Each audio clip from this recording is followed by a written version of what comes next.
अनजान गनमैन, वो गनमैन जिसने साल भर से पाकिस्तानी फौज और उसके पालतू आतंकियों की नींद उड़ा रखी है। वो कब किस गली, किस सड़क, किस मस्जिद के बाहर मिल जाए पाकिस्तान में किसी को नहीं पता। लेकिन हाँ, ये आदमी उठा के ले गए हैं इसको। अननोन गनमैन ने इसे मारा नहीं है किसी और रीजन से, लेकिन ये पुलवामा का मास्टरमाइंड था और आज उनका बदला लगता है कि पूरा हो जाएगा। 5 साल बाद ही सही, लेकिन हो जाएगा। सर आजकल अननोन गनमैन जो है वो बड़ा फेमस हो रहा है और जगह जगह पे जो है इनको मारा भी जा रहा है। एक खामोशी, एक सन्नाटा है, पाकिस्तान मीडिया कोई बात नहीं कर रहा। ऑर्गेनाइजेशन जो कश्मीर में इंडिया के खिलाफ लड़ रही हैं, उसको तो इंटरनेशनल कम्युनिटी दहशतगर्द करार दे चुका है। आप एलईटी के हाफिज सईद को जो है वो सजाएं दे रहे हैं under the UN security council, और आप चले हैं हमास की सपोर्ट करने। कि जैश ए मोहम्मद का एक आतंकवादी मोइनुद्दीन औरंगजेब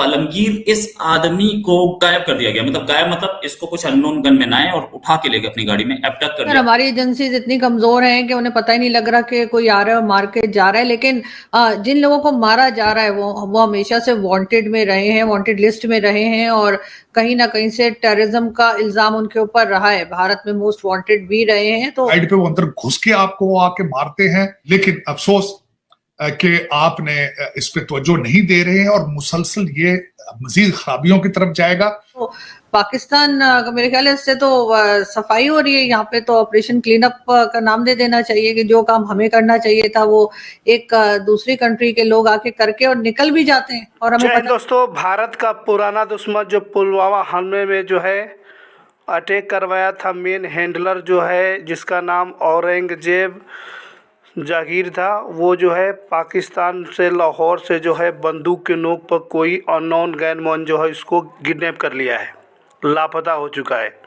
इसकी सुबह सुबह ब्रेकिंग न्यूज़ डॉन न्यूज़ ने दिखाई थी, उसको सीसीटीवी फुटेज भी दिखाया था डॉन न्यूज़ के चैनल पे। और आपको बता दें कि इस पर जो है पाकिस्तानी मीडिया से लेकर लोगों में जो है बिल्कुल चुप्पी लगी हुई है। लोग नहीं समझ पा रहे हैं कि अननोन गनमैन कौन है जो लोगों को एक एक करके वही आतंकी को मार रहा है जो भारत से जुड़े हुए पहले जो है अटैक कराए थे। उसी दुश्मन को जो है कि तो गायब हो जा रहा है या फिर उसे मार दिया जा रहा है। देख रहे किस तरीके से लगातार जो है भारत के दुश्मन जो है वो मारे जा रहे हैं।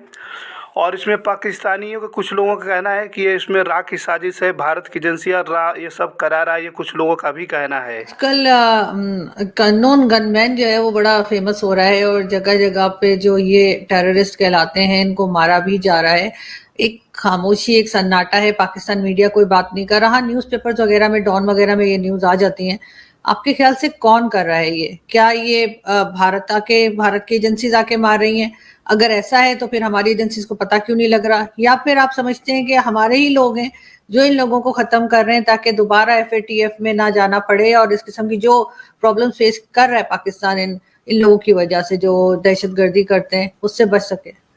देखिए, जहाँ तक ये चीज़ें हैं, अब मैं चूँकि इंटेलिजेंस का आदमी नहीं हूँ तो मेरे लिए तो ये बहुत कहना मुश्किल है। बट क्वेश्चन यही है कि जो 2-3 खबरें हाल में हमारे सामने आईं, बाद इस कयास नहीं है कि भारत ही इन्वॉल्व हो। पाकिस्तान में भी जो इस वक्त कार्रवाइयाँ हो रही हैं, मुमकिन है इसमें, मतलब मैं इसको रूल आउट नहीं कर सकता। तो सर हमारी एजेंसीज इतनी कमजोर हैं कि उन्हें पता ही नहीं लग रहा कि कोई आ रहा है और मार के जा रहा है। लेकिन जिन लोगों को मारा जा रहा है वो हमेशा से वांटेड में रहे हैं, वांटेड लिस्ट में रहे हैं, और कहीं ना कहीं से टेररिज्म का इल्जाम उनके ऊपर रहा है। भारत में मोस्ट वांटेड भी रहे हैं। तो पाकिस्तान मेरे ख्याल है इससे तो सफाई हो रही है यहाँ पे। तो ऑपरेशन क्लीन अप का नाम दे देना चाहिए कि जो काम हमें करना चाहिए था वो एक दूसरी कंट्री के लोग आके करके और निकल भी जाते हैं और हमें पता नहीं लगता। क्योंकि सर अभी तक 10-15 लोग मारे जा चुके हैं। नहीं, लेकिन भारत देखिए ना, ये तो भारत का नुक्ता नज़र है ना कि ये लोग वांटेड हैं या इन पे इल्ज़ामात हैं। इल्ज़ामात को तो अदालत में पेश किया जाता है और वहीं पे कार्रवाई भी होती है, और इल्ज़ाम अगर दुरुस्त साबित हो जाए तो फिर मुजरिम जो है वो फिर सज़ा का मुस्तहिक हो जाता है।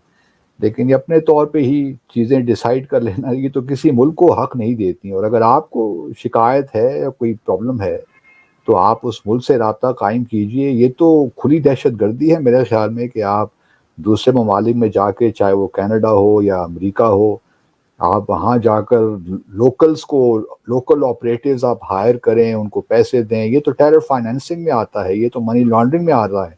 अब तो भारत को खदशा होना चाहिए कि वो कहीं भारत का रिव्यू हो रहा है, तो हम उम्मीद करते हैं कि इन तमाम चीज़ों को सामने रखा जाएगा। मैं आगे आपको बताऊंगा कि ये जा रहा था एक शादी में, ठीक है, डेरा हाजी गुलाम, वहां एक शादी में फैमिली फंक्शन में जा रहा था। इसको हफीजाबाद एरिया से गायब कर दिया गया। कुछ लोग आए अपनी कार में, अननोन आदमी अपनी कार में इसे बैठा करके ले गए। इसके साथ इसके कर्म खराब थे, लेकिन इसके एक रिलेटिव इसके साथ था, उसके कर्म पता नहीं कैसे थे, आई डोंट नो वो कैसा आदमी था, क्या था, आतंकवादी था कि नहीं था। ये तो आतंकवादी था, पक्का था, वो था कि नहीं, लेकिन उसको भी साथ ले गए। पाकिस्तानी आर्मी कोशिश कर रही है कि बचाए इसको, और वो लगे हैं इस काम में, वो अपना ढूंढ रहे हैं। उन्होंने कोशिश की कि मिले, कई जगह रेड मारी, अभी तक ये मिल नहीं पाया। पाकिस्तानी आर्मी के साथ ISI भी यही काम कर रही है। हाँ, कौन कर रहा है ये नहीं पता है अभी तक। नो, मैं नहीं करवा रहा हूं भाई, मैं नहीं करवा रहा हूं, ठीक है। अच्छा, आगे बात करते हैं। ये जो लोग हैं अभी तक ट्रेसेबल नहीं है। अब बात करते हैं इसने किया क्या है। ये जैश ए मोहम्मद का आदमी था। इंडिया के गवर्नमेंट के हिसाब से, गवर्नमेंट ने एक वो निकाला था, एक गैजेट निकाल के इसको आतंकवादी घोषित किया था। वो गैजेट भी अवेलेबल है, वो भी मैं आपको दिखा दूंगा। साथ में जैश ए मोहम्मद का था, आतंकवादियों को समर्थन देता था। UAPA के अंडर इसको गवर्नमेंट ने 2020 में आतंकवादी घोषित किया था। इसके साथ साथ और कई भी घोषित हुए थे। 2019 में जो हमला हुआ था, ये CRPF का पुलवामा, उसके बाद इंडिया और पाकिस्तान लगभग एक वॉर के मुहाने पे आ गए थे। हालत तो बहुत पहले से खराब है, ना हमें कोई एशिया में मुंह लगाता है, ना कोई हमें अरब कंट्रीज पूछती हैं। ये सिलसिला तो काफी टाइम से है। नहीं, जहाँ तक ओवरऑल पाकिस्तान की बात है, ऑब्वियसली हमारा क्लाउड जो है वो कई हद तक कम भी हुआ है। इख्तिलाफ नहीं कर सकता कि मुल्क अगर अंदर से इकोनॉमिकली मजबूत नहीं है, पॉलिटिकल अनसर्टेनिटी है, सियासी अदम इस्तेकाम है, तो फॉरेन पॉलिसी उस तरह रोबस्ट हो नहीं सकती। ये दोनों चीज़ें आपस में इंटरलिंक्ड हैं, और भारत को ग्रे लिस्ट में नहीं बल्कि ब्लैक लिस्ट में शामिल कर देना चाहिए, जिस किस्म की भारत कार्रवाइयाँ पूरी दुनिया में कर रहा है। और पाकिस्तान के पास भी आई एम श्योर, क्योंकि पाकिस्तान का देखिए ज़रा मामला डिफरेंट है। पिछले 20 सालों में भारत ने अफगानिस्तान को बहुत इस्तेमाल किया, और वहाँ पे बहुत सी ऐसी ऑर्गेनाइजेशन पाकिस्तान में जो बैंड हैं, आप चाहे TTP की बात करें या बलूचिस्तान रिपब्लिकन आर्मी की बात करें, बलूचिस्तान लिबरेशन आर्मी की बात करें, तमाम ऑर्गेनाइजेशन हैं जो पाकिस्तान में बैंड हैं। लेकिन भारत ने उनको, इन सब जितने भी बलूचिस्तान के सो कॉल्ड लीडर्स हैं, उनको बड़ी रसाई हासिल है। और मैं ज़ाती तौर पे जानता हूँ फॉर अ फैक्ट कि किस तरह भारत इन लोगों को फाइनेंस भी करता है, इनकी फंडिंग भी करता है, और उसके मुख्तलिफ तरीक़े हैं। तो लेट्स होप कि भारत भी जो है, जिस तरह हमने FATF में हमारे डोमेस्टिक इस समय जो है पूरे पाकिस्तान के अंदर जो है खौफ सा माहौल छा गया है, क्योंकि जो अननोन गनमैन है वो पता नहीं कैसे आ रहा है, लोगों को जो है वो गायब कर दे रहा है, या फिर लोगों को जो है उड़ा दे रहा है बंदूक की नोक से। आपको मालूम होगा कि लगातार कुछ महीने के अंदर पाकिस्तान से जितने मोस्ट ट्रस्टेड आतंकवादी थे, जो भारत में पहले क्राइम एक्टिविटी किए थे, वही लोग जो है एक एक करके जो है मारे जा रहे हैं।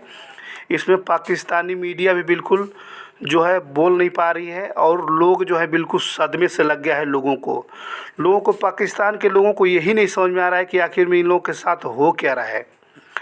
आज जिस तरीके से औरंगजेब शायरी को जो है बंदूक के नोक पे गायब किया गया, ये बिल्कुल शौक वाली न्यूज़ है। कोई भी आदमी सुन रहा है तो बिल्कुल उसको ताज्जुब हो रहा है कि यार एक एक करके आखिर में कौन से आदमी है जो सामने नहीं आ रहा है, और एक एक करके पाकिस्तान के सभी जो है मोस्टेड आतंकवादियों को जो है ठिकाने लगा रहा है। इसका पता अभी किसी भी प्रकार को नहीं लगा है। लेकिन वो अननोन गन आदमी जो है वो बहुत ही अच्छा काम कर रहा है, क्योंकि भारत के लगातार जितने पहले क्राइम एक्टिविटी किए थे, जिनका हाथ था, इन्वॉल्व थे, उन्हीं लोगों को सफाई कर रहा है। बहुत ही बढ़िया से उन लोगों को झटके पे झटके दे रहा है। इसको लेकर के पूरे पाकिस्तान के लोगों के अंदर जो है सदमे का माहौल छाया हुआ है। पाकिस्तानी मीडिया भी इस पर कुछ जवाब नहीं दे पा रही है। लोगों के पास इसके लिए कोई सबूत भी नहीं है कि कोई इस पर कुछ बोल सके, क्योंकि उसके बारे में किसी को भी कोई जानकारी, कोई क्लू तक नहीं है, तो कोई क्या बोलेगा। वही बात करेंगे भारत की, तो भारत में पुलवामा अटैक में ये मास्टरमाइंड था, ये औरंगजेब। इसका ये कहना है लोगों का कि इसमें उसका मास्टरमाइंड, इसका बहुत ही बड़ा हाथ था उसमें।